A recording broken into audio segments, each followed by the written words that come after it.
Welcome everyone, this is SOS, bringing you thoughts for the weekend for this Friday, June 1st. Yes, we're already in June, we're halfway through the year almost, and it's just crazy how fast it's flying. We got a lot of great things going on, right? Not so much. So anyway, I wanted to point your attention to this over here. Did you see that they found another cannibal, this time in Maryland? He's eating body parts and everything else. There's just zombies and everywhere. They're coming out of the woodwork, right? Actually, the big thing in the day, of course, is the jobless numbers. It goes up to 8.2%. Of course, Obama blames Bush, and it's actually another story, but anyway, we probably won't touch on that. So, yeah, jobless numbers. We've been talking about this, how it's been getting worse, not better. Even though the media and the government's been doing everything they can to pump up the fact that the economy is getting much better, when in fact, anyone with a brain who can open their eyes and look and see that things are not getting better. I've seen slowdown still in our area. As we've seen in the unemployment numbers and the UI claims, that things have been steadily getting worse. They did start off the year, it seemed like, on a high note. Of course, that was the unseasonably warm weather in January, February across the nation that led to people being hired or kept on after the Christmas holiday season. And now people are just finally getting laid off, losing work again. We look back over here at the employment numbers, actually from the Bureau of Labor Statistics. We see that 69,000 jobs is really nothing. I think they say it takes about 150,000 added per month just to keep up with current level of population growth and so on. So yeah, 69,000 is not very much. This comes on the heels of last month. I believe we had 77,000 jobs added, and it's just not getting better. Of course, we see that they did, even though they say essentially unchanged, but the unemployment rate went up to 8.2%, which of course is not a great thing either.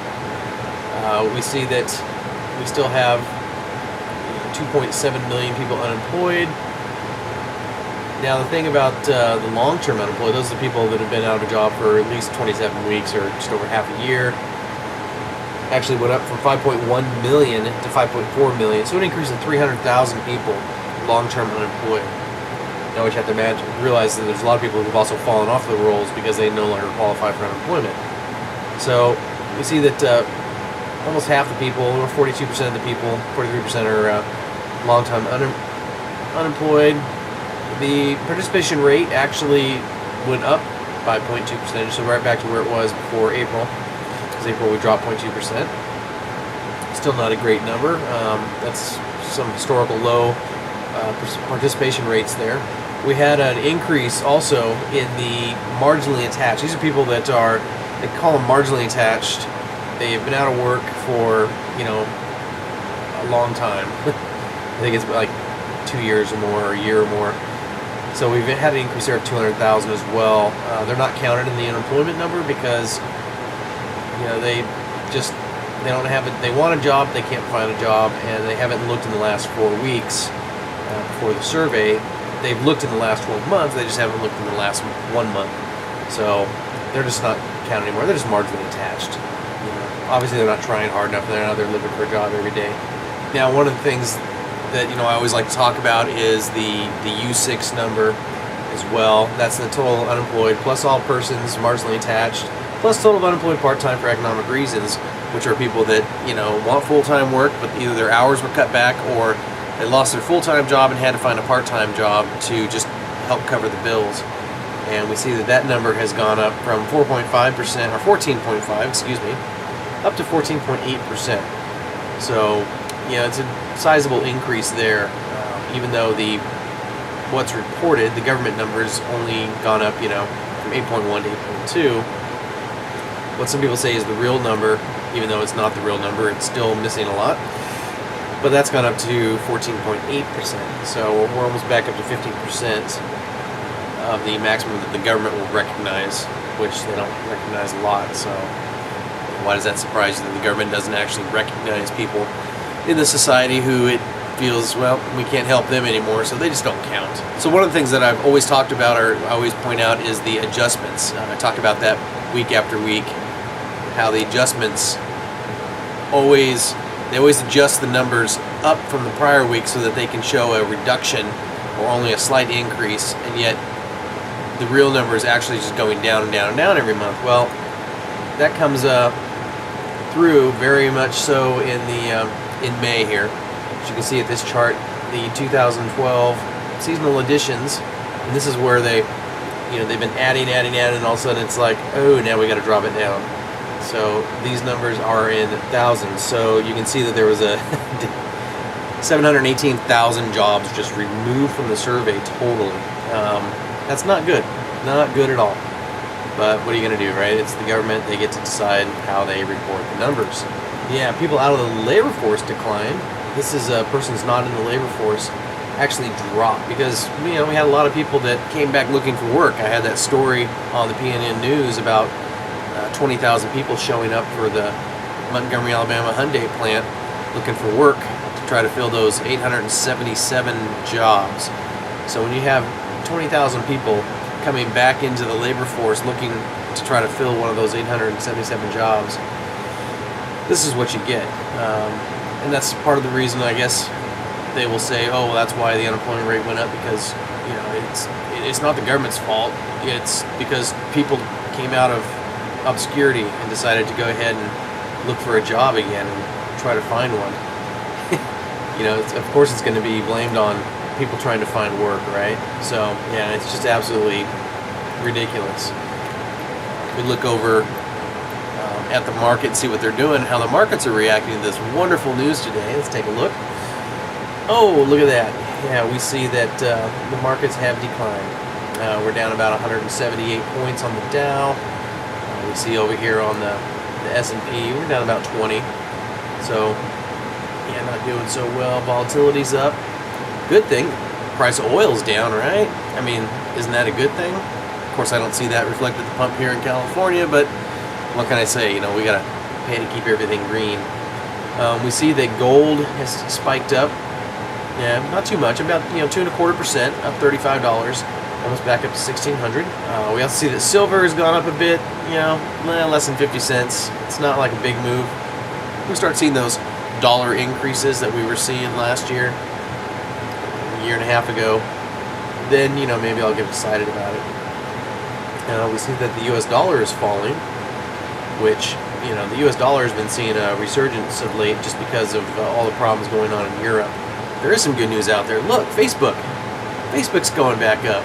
I guess people have lost hope in the U.S. government solving problems in the rest of the economy, that they'd rather put their faith in Facebook and unicorn tears, right?